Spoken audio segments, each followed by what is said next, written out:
नमस्कार दोस्तों, एक बार पुनः आपका हृदय हिंदी में हार्दिक अभिनंदन है। आज के इस वीडियो में हम इंटरमीडिएट के पहले कवि अयोध्या सिंह उपाध्याय हरिओद का साहित्यिक परिचय, उनकी प्रमुख रचनाएं और उनके द्वारा लिखित पाठ्यक्रम में संकलित पवन दूतिका का अध्ययन करेंगे। सबसे पहले हम कवि का जीवन परिचय पढ़ेंगे।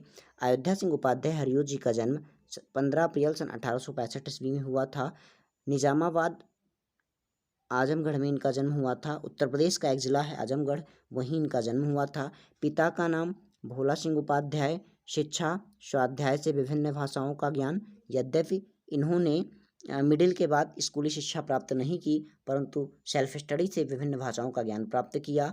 भाषा ब्रज भाषा एवं खड़ी बोली, शैली प्रबंध एवं मुक्तक, समय सीमा आधुनिक युग के द्विवेदी युग के कवि हैं और 6 मार्च सन 1947 ईस्वी को इनका दुखद निधन हो गया। अब हम इनकी प्रमुख रचनाओं के बारे में जानेंगे। इनकी सबसे प्रसिद्ध रचना है जो जिससे इन्हें साहित्य में अपार ख्याति प्राप्त हुई, वो है प्रिय प्रवास। सन 1914 ईस्वी में लिखी गई और इसी के कारण इन्हें काव्य प्रतिष्ठा प्राप्त हुई। तो ये खड़ी बोली में लिखी गई प्रथम रचना है और महावीर प्रसाद द्विवेदी जी की प्रेरणा से इसे इन्होंने लिखा। महावीर प्रसाद द्विवेदी जी की इच्छा थी कि उनके समय में जो काव्य लिखा जाए वो खड़ी बोली में लिखा जाए, क्योंकि खड़ी बोली को साहित्य में स्थापित करना महावीर प्रसाद द्विवेदी जी का एक उद्देश्य बना रहा और उन्होंने उसे किया। ये प्रथम महाकाव्य है जो हिंदी खड़ी बोली में लिखा गया। महावीर प्रसाद द्विवेदी जी ने एक निबंध लिखा और उसमें लिखा कि मैं ऐसी रचनाओं को अपनी पत्रिका में प्राथमिकता दूंगा, क्योंकि उस समय में रचनाओं को प्रसारित करने का एक ही माध्यम होता था, पत्र पत्रिका, उसके अलावा कोई माध्यम नहीं होता था। और उस समय जो पत्रिका चलती थी वो थी सरस्वती पत्रिका, जिसका संपादन महावीर प्रसाद द्विवेदी जी करते थे। द्विवेदी जी ने कहा कि मैं एक निबंध में लिखा कि मैं उन्हीं रचनाओं को प्राथमिकता दूंगा जो खड़ी बोली में लिखे गए हों और साथ साथ उपेक्षित पात्रों पर लिखे गए हों, अर्थात ऐसे पात्र जिनकी उपेक्षा कर दी गई है। जो कवि आए उन कवियों ने उन पर लिखा नहीं। जैसे उन्होंने उदाहरण में लिखा कि कृष्ण पर इतना सब कुछ लिखा गया, कई कवि आए और सबने कुछ ना कुछ कृष्ण पर लिखा, राधा पर आज तक कुछ क्यों नहीं लिखा गया। राधा भी कृष्ण की बाल सहचारिणी थी और उनके साथ रहती थी। कृष्ण स्वयं स्वीकारते हैं कि वो बिना राधे के आधे हैं। और कृष्ण के मथुरा चले जाने के बाद क्या राधा के हृदय में जो वियोग का भाव आया होगा, तो क्या उनके मन में कोई विचार नहीं आया होगा, और यदि आया तो उस पर आज तक किसी कवि ने कलम क्यों नहीं चलाया। उनके उस बात से बहुत ज़्यादा प्रभावित हुए अयोध्या सिंह उपाध्याय हरिओद जी, और हरिओद जी ने एक महाकाव्य की रचना की जो हिंदी खड़ी बोली का प्रथम महाकाव्य है और उसका नाम रखा प्रिय प्रवास, और इसकी नायिका हैं राधा। तो ये याद रखिएगा। इनकी दूसरी रचना है कवि सम्राट, वैदेही वनवास, परिजात, रस कलश, चौहते चौपदे, चौखे चौपदे, ठेठ हिंदी का ठाठ, अधकिला फूल, रुक्मणी परिणय, हिंदी भाषा और साहित्य का विकास आदि इनकी प्रमुख रचनाएं हैं। इन्हीं रचनाओं में से कोई एक रचना आपसे बोर्ड परीक्षा में पूछेगा, क्योंकि अक्सर बोर्ड परीक्षा में उन्हीं रचनाओं को पूछता है जो कवि आपके पाठ्यक्रम में दिए हुए होते हैं। परीक्षा की दृष्टि से यह सबसे महत्वपूर्ण पाठ है, केवल इसे पढ़ करके हम 10 से 15 नंबर ला सकते हैं परीक्षा में। और अब इसी का हिस्सा है पवन दूतिका।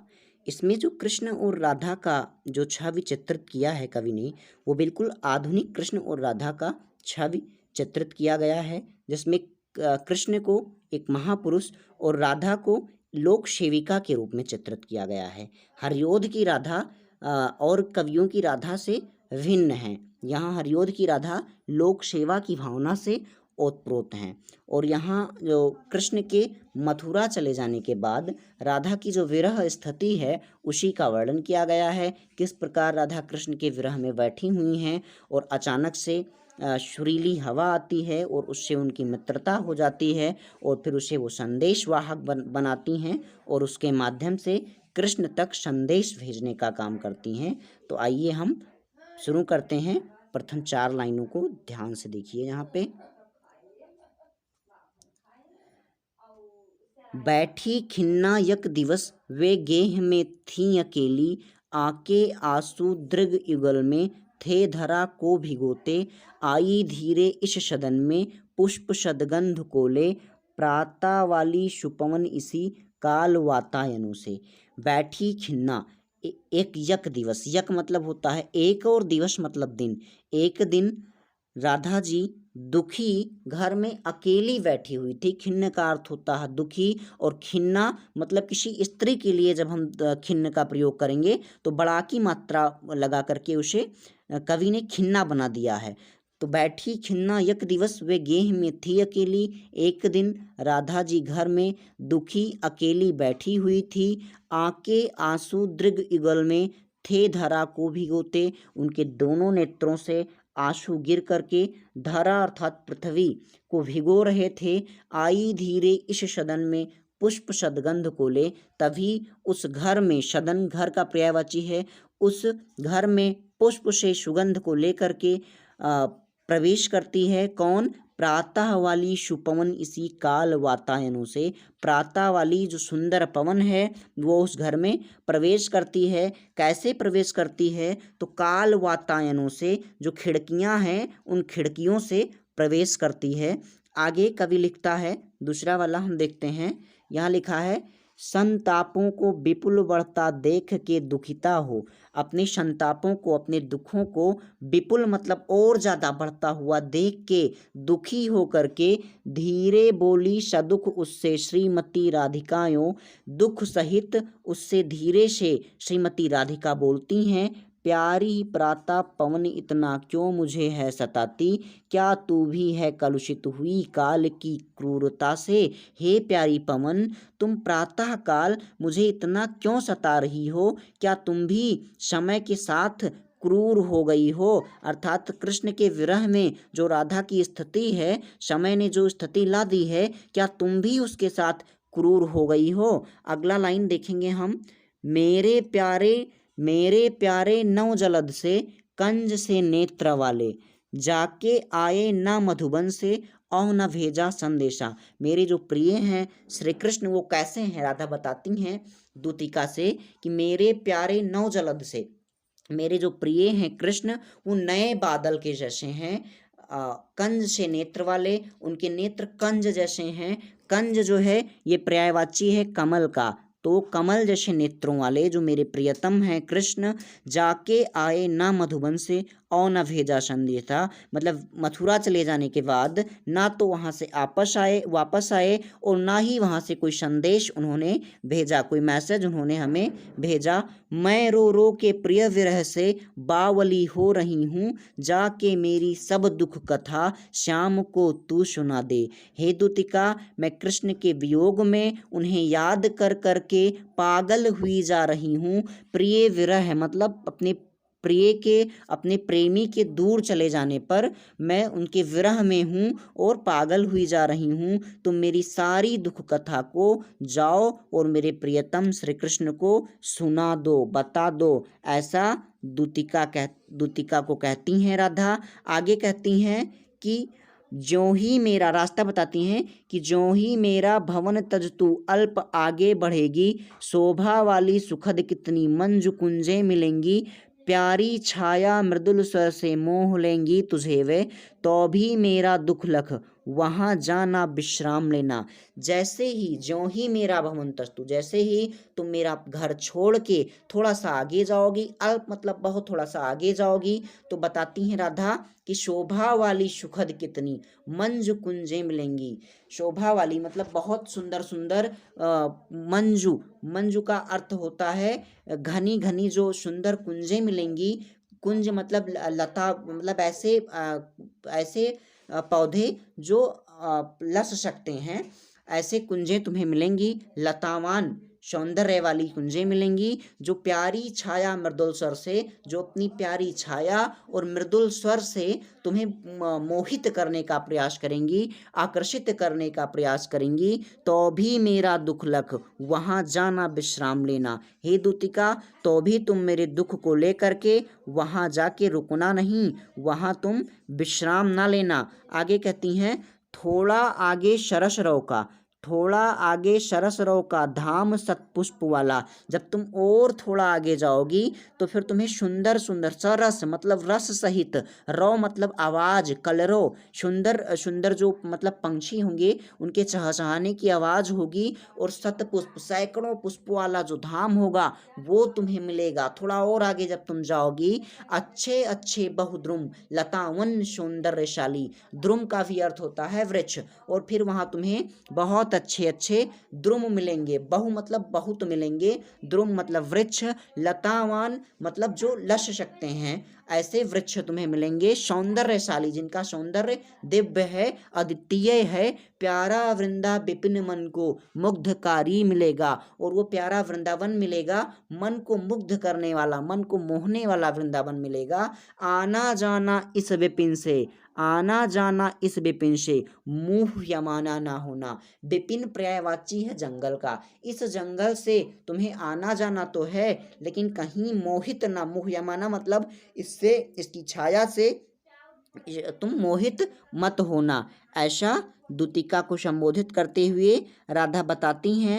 आगे कहती हैं, जाते जाते अगर पथ में क्लांता कोई दिखावे। अगर तुम्हें जाते जाते रास्ते में कोई थका हुआ दिख जाए तो उसके साथ तुम्हें क्या करना है बताती हैं, तो जाके सन्निकट उसके क्लांतियों को मिटाना। तो तुम उसके सन्निकट जाना, सन्निकट मतलब उसके पास जाना, और उसका जो दुख है, उसका जो थकावट है उसको दूर करना। धीरे धीरे परस करके गात उत्ताप खोना। धीरे धीरे तुम उसको परस मतलब स्पर्श, छूना, और छू करके गात शरीर का पर्यायवाची है, उसके उत्ताप, गात उत्ताप मतलब शरीर की जो गर्माहट है उसको तुम धीरे धीरे छू करके अर्थात शीतलता प्रदान करके उसको दूर करना। सदगंधों से श्रमित जन को हर्षितों सा बनाना, और फिर अपने जो पुष्प से तुमने सुगंधों को लिया है उसको दे करके उस श्रमित जन को, उस थके हुए जो काम करने वाला जो आदमी है उसको तुम प्रसन्नचित करना, उसको प्रसन्नचित बनाना। आगे कहती हैं, लज्जाशीला पथिक महिला जो कहीं दृष्टि आवे। लज्जाशीला पथिक महिला जो कहीं दृष्टि आए, होने देना विकृत वसना तो न तू सुंदरी का। कहीं रास्ते में कोई लज्जाशील मतलब शर्मीली स्त्री तुम्हें दिख जाए व्रज की, तो तुम उसके वस्त्रों को विकृत मत कर देना, क्योंकि हवा में जो चंचलता का गुण होता है जब वो तेज चलती है तो वस्त्र जो है वो इधर उधर होने लगते हैं। राधा बताती हैं कि तुम उनके उस स्त्री के वस्त्रों को विकृत मत करना। वासना मतलब वस्त्र, तो न तू सुंदरी का, उस सुंदरी के वस्त्र को तुम विकृत मत होने देना, अस्त व्यस्त मत होने देना। करना क्या, जो थोड़ी भी श्रमित हुआ हो गोद ले श्रांति खोना, होठों की और कमल मुख की मिलान तय मिटाना। अगर वो थोड़ी थकी हुई हो तो गोद ले श्रांति खोना, तो उसको तुम उसके पास जाना और उसको भी सुख प्रदान करना, और उसके जो होठ हैं और जो कमल के समान उसका मुख है जो म्लान हो गया है, मलिन हो गया है, उसके उसके दुख को, उसकी मलिनताओं को दूर करना और उसे प्रसन्नचित्त बनाना। ऐसा राधा बताती हैं। आगे कहती हैं, कोई क्लांता कृषक ललना। अब क्या, कोई दुखी, क्लांता मतलब दुखी, कृषक ललना खेत में जो दिखावे। खेत में कोई किसान की बेटी काम करती हुई दिख जाए, जो कृषक ललना शब्द आया है ये किसान की बेटी के लिए आया है। यद्यपि ये जो आपका व्याकरण जो है उसको आपका जो काव्य है वो फॉलो नहीं करता। जो कवि हैं वो अपने तुकांत, अपनी राइमिंग को बनाने के लिए वो इधर उधर शब्दों को कर देते हैं, इसीलिए यहाँ ललन शब्द का अर्थ होता है लड़का, लेकिन कवि ने उस पर बड़ा की मात्रा लगा करके उसको लड़की बनाया है, क्योंकि वो दूतिका और राधा के संदर्भ में बात कर रहा है। तो कोई क्लांता कृषक ललना, खेत में जो दिखावे। अगर खेत में काम करती हुई किसान की कोई बेटी तुम्हें दिख जाए तो धीरे धीरे परस उसकी क्लांतियों को मिटाना, तो तुम धीरे धीरे उसको ही स्पर्श करना और उसकी जो थकावटों को दूर करना। जाता कोई जलद यदि हो व्योम में तो उशेला। कवि की भावना को समझ ले। कोई जलद, जलद मतलब होता है ऐसा बादल जो अपने साथ पानी लिए हुए हो, बरसने वाला बादल। जाता कोई जलद यदि हो, कोई जलद यदि आसमान में हो तो क्या करना, तो व्योम, व्योम मतलब होता है संपूर्ण आकाश, पूरे आकाश में तुम ऐसे बादल को देखना, उसका चुनाव करना जो अपने साथ पानी लिए हुए हो, बरसने वाला हो। क्या होता है उस बादल में शीतलता होती है, तो उससे ला तो तुम उसे ले आना। कहाँ? छाया द्वारा सुखित करना तप्त भूतांगना को, किसान की उस बेटी के पास ले आना और उसकी छाया से उस किसान की जो बेटी है उसको सुख प्रदान करना। तप्त भूतांगना मतलब जलती हुई किसान की बेटी को। परीक्षा में पूछता है भूतांगना शब्द किसके लिए आया है, तो किसान की बेटी के लिए भूतांगना शब्द आया है। हो सकता है आपके साथ भी कभी ऐसा हुआ हो। कभी कभी ऐसा होता है कि रास्ते में चलते चलते अचानक पीछे से छांव आ जाता है और फिर कुछ देर बाद जो है धूप आ जाता है, तो उसी स्थिति को कवि यहाँ पे कह रहा है, श्राद्धा के माध्यम से हरियोध जी दूतिका को संबोधित करते हुए बताते हैं। आगे हम पढ़ेंगे यहाँ पे 9 नंबर, ध्यान से देखिए। जाते जाते पहुँच मथुरा धाम में उत्सुका हो। अब जब तुम जाते जाते मथुरा धाम में पहुंच जाओगी तो उत्सुक हो जाओगी। ऐसा नगर ही है मथुरा कि तुम्हारे पैर जो हैं वो उतावले हो जाएंगे। न्यारी शोभा वर नगर की देखना मुग्ध होना। मेरे जो प्रिय हैं श्री कृष्ण, उनके नगर की जो शोभा है उसको देखना, उस पर मुग्ध होना। वर शब्द आया है यहाँ, वर का अर्थ ये शब्द कृष्ण के लिए ही आया है। वर मतलब होता है श्रेष्ठ, मुझसे जो श्रेष्ठ हैं। आपने सुना होगा विवाह में 2 पक्ष होते हैं, एक होता है वर पक्ष और दूसरा होता है कन्या पक्ष। तो वर पक्ष मतलब जो हमारा समाज है ये पुरुष प्रधान समाज है, तो यहाँ महिलाएं पुरुषों को श्रेष्ठ मानती हैं। तो वर अर्थात श्रेष्ठ, तो मतलब मेरे जो श्रेष्ठ हैं, मेरे प्रिय श्री कृष्ण, उनके नगर की मथुरा की जो शोभा है उसको तुम देखना, उस पे मुग्ध होना। तू होवेगी चकित लख के मेरु से मंदिरों को। तुम जो सुमेर पर्वत जैसे जो वहाँ घर बने हुए हैं, मंदिर बने हुए हैं, मंदिर का अर्थ होता है घर, तुम उसे देख के चकित हो जाओगी, आश्चर्य हो जाओगी। आभा वाले कलश जिनके दूसरे अर्क में हैं, अर्क से हैं, जिनके दूसरे अर्क में सूर्य के समान रोशनी वाले जो कलश हैं वो स्थित हैं। और आगे कहती हैं राधा दूतिका से कि देख पूजा समय, अब तुम तुरंत वहां जा करके और मंदिरों में प्रवेश मत करना। आगे वो बताती हैं कि देख पूजा समय मथुरा मंदिरों मध्य जाना। जब पूजा का समय हो, जब मंदिर में पूजा हो रहा हो, उस समय तुम मथुरा में प्रवेश करना।